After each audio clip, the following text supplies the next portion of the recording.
দেশমাতা বেগম খালেদা জিয়া এদেশের মানুষের হৃদয়ে যে স্থান দিয়েছে, স্থান দেওয়ার ফলশ্রুতিতে আপনারা যারা নবীনগর থেকে সারা দেশ থেকে গিয়ে জানাজায় শহীদ হয়েছেন, আবারও আপনাদের প্রতি কৃতজ্ঞতা জানাই। সেই কৃতজ্ঞতার আলোকে আপনাদের কাছে করজোড়ে প্রার্থনা করছি যে আপনারা প্রাণ করে দোয়া করবেন আমাদের নেত্রী, মা মাটি মানুষের নেত্রী দেশমাতা বেগম খালেদা জিয়াকে মহান রব্বুল আলামিন জান্নাতের সর্বোচ্চ স্থানে প্রতিষ্ঠিত করেন। বিগত সময়ে আমরা যখন রাজনৈতিকভাবে মনোনয়ন চেয়েছি, আমরা অনেকেই পরবর্তীতে মিটিংয়ের জন্য আবেদন করেছি। আমরা 7 জন একসাথে মিটিংও করেছি। আপনারা ওই মিটিং এর ভিডিও ফুটেজ দেখবেন। আমি কিন্তু নবীনগরের মাঠে বলেছি মহান রব্বুল আলামিন যার কপালে রেখেছে তিনিই পাবেন, এবং সর্বশেষ দানিশ শীষের জন্য চূড়ান্তভাবে দানিশ শীষের জন্য আপনাদের কাছে আসবো। আমি তো ওইদিনই বলে দিয়েছি, আমার নেতা জনাব তারেক রহমান আপনাদের নেতা ইতিমধ্যে বাংলাদেশে এসেই কিন্তু প্রথম এই বাংলাদেশের মাটিতে পা রেখেছেন, মাটিটা হাতে নিয়েছেন। কারণ হচ্ছে এদেশের মাটি মানুষের দলটা কিন্তু বিএনপি। আজ আমাদের জানাজায় শহীদ হয়েছেন, পৃথিবীর ইতিহাসে সবচেয়ে সর্বোচ্চ জানাজা হয়েছে আমাদের নেত্রী বেগম খালেদা জিয়া।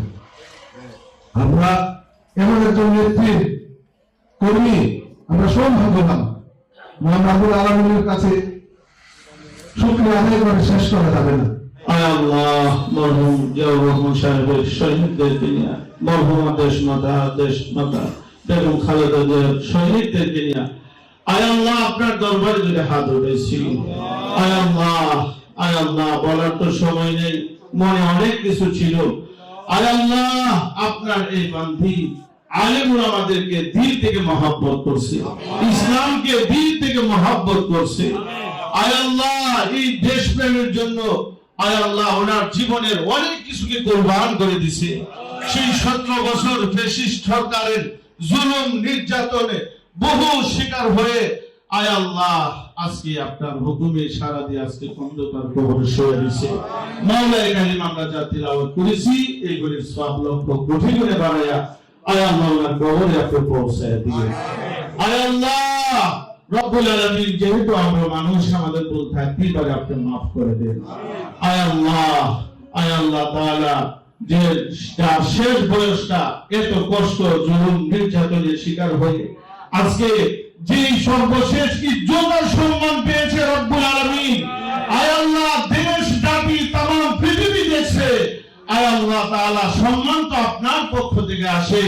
আয় আল্লাহ হয়তো আপনার কাছে কোনো একটা আমল ওনার পছন্দ হয়েছে, যার কারণে শেষ সম্মানটা নিয়ে আজকে শেষ সমাধি হয়ে আজকে কবরে শুয়ে রয়েছে।